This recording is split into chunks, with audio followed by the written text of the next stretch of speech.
We saw a lot of action in The Force Awakens, in that Rey was kind of thrust into this story and she had this whole thing and it was just like move, move, move, move.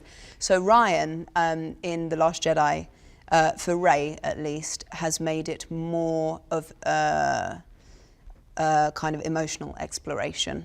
She spends a lot of time on the island with Luke, and I think she finally has time to take stock of everything that's happened and starts to ask herself the questions of what is actually going on and why is she there and what does she want.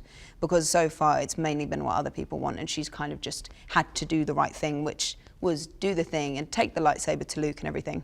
So I think The Last Jedi is more of a kind of emotional journey.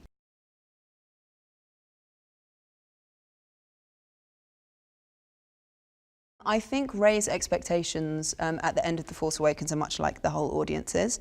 She's expecting after this whole journey, and she walks up 300 steps, that she hands him the lightsaber and he turns around. It's like, yeah, sure, I'll come back, I'll save the galaxy and everything. And as we see almost immediately, that's not quite how it's going to happen. So I think there's just lots of layers in their relationship, in the relationship of him in the whole thing, in the relationship of her in the whole thing, and it's kind of it's a big journey for both of them.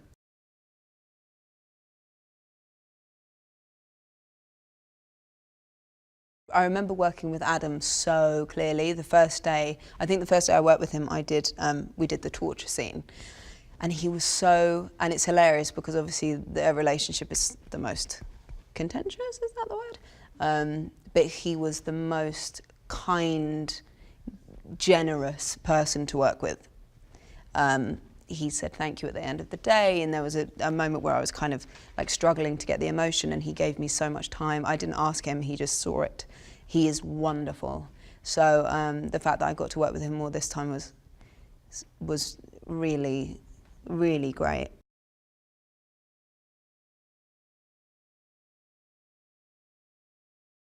I was just given this incredible role, which is mostly down to JJ, Kathy, and Larry and Michael. They created all of that.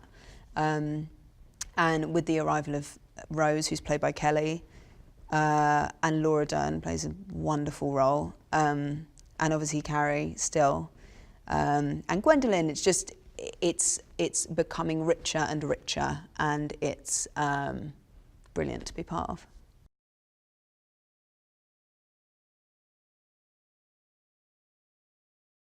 It's just not often that you would get people from all walks of life and everyone is supporting everyone else. Everyone's like calling out people's costumes and, oh my God, you look so great. And it's this whole thing of how long you've loved it. And most people who are big fans of Star Wars, they remember the exact time they watched the first one, and there's this incredible history and generational thing. It's wonderful.